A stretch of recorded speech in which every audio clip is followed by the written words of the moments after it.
ఆదిలాబాద్ జిల్లా ఇచ్చోడ మండలం హిరాపూర్ గ్రామంలో గంజాయి సాగు చేస్తున్న నిందితులను పోలీసులు అదుపులోకి తీసుకున్నారు. ప్రధాన నిందితుడు మాధవ్ గ్రామంలోని 9 ఎకరాల వ్యవసాయ భూమిలో వ్యవసాయం చేస్తున్నాడు. అయితే శనగ పంట మధ్యలో గంజాయి పండిస్తున్నట్లు సమాచారం రావడంతో పోలీసులు గ్రామానికి చేరుకున్నారు. మొత్తం 4 నిందితులను అదుపులోకి తీసుకున్నారు. నిందితుల నుంచి మొత్తం 420 మొక్కలను స్వాధీనం చేసుకున్నట్లు తెలిపారు. సీజ్ చేసిన గంజాయి మొక్కల విలువ దాదాపు 42 లక్షలు ఉంటుందని పోలీసులు తెలిపారు.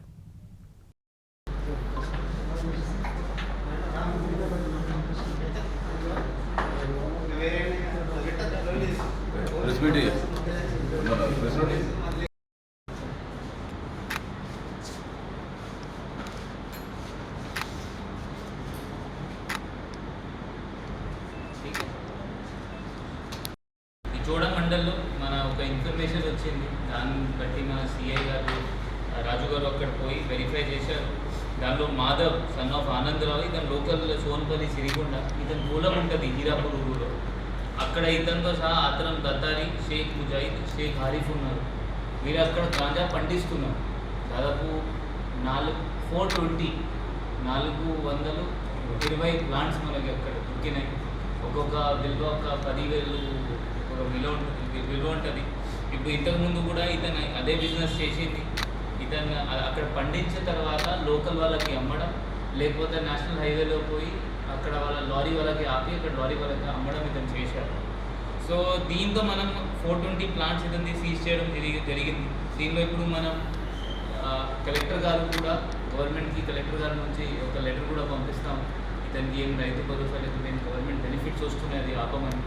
ఇది కాకుండా అంటే జస్ట్ జనరల్గా దాదాపు మనం 40 లాస్ట్ 1 ఇయర్లో 40 ల్యాండ్స్లో 40 కేసెస్లో ఇన్వాల్వ్ అయిన ఫార్మర్స్ ల్యాండ్స్కి మనం రైతు భరోసా క్యాన్సిలేషన్ కోసం రిక్వెస్ట్ లెటర్ పెట్టడం జరిగింది. అది కూడా గవర్నమెంట్ నుంచి వాళ్ళకి క్యాన్సిలేషన్ కూడా వచ్చినాయి.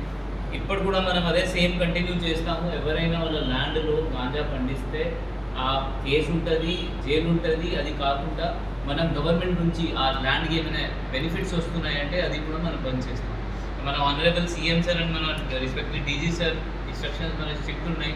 ఆ తెలంగాణ డ్రగ్ ఫ్రీ మనం క్రియేట్ చేయాలి, ఏర్పాటు చేయాలి. దానికి మొత్తం పోలీస్ డిపార్ట్మెంట్ దానికోసం పని చేస్తున్నారు. ఇది కాకుండా కూడా అప్పుడప్పుడు మనకి కొన్ని ఇన్ఫర్మేషన్స్ వస్తున్నాయి. మనం కొత్తగా టెస్టింగ్ కిట్స్ కూడా వాడుకోవడం స్టార్ట్ చేశాము.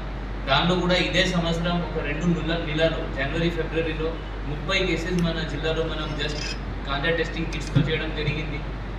ఒక్కరిద్దరికి మనం హాస్పిటల్లో కూడా పంపడం జరిగింది. దట్ వాళ్ళకి జైలు పంపకుండా హాస్పిటల్లో పంపి వాళ్ళ మంచి సైకాట్రిస్ట్ నుంచి వాళ్ళు మంచిగా అయిన తర్వాత వాళ్ళు రిలీజ్ అవుతారు.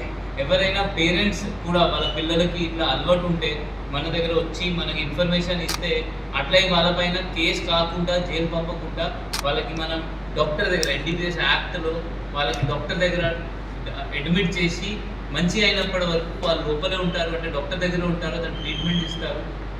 ఎందుకంటే మన దగ్గర డవ్ సెంటర్ మంచిది ఉంది, మన దగ్గర రిమ్స్ మంచి డాక్టర్ ఉన్నారు, సైకాట్రిస్ట్.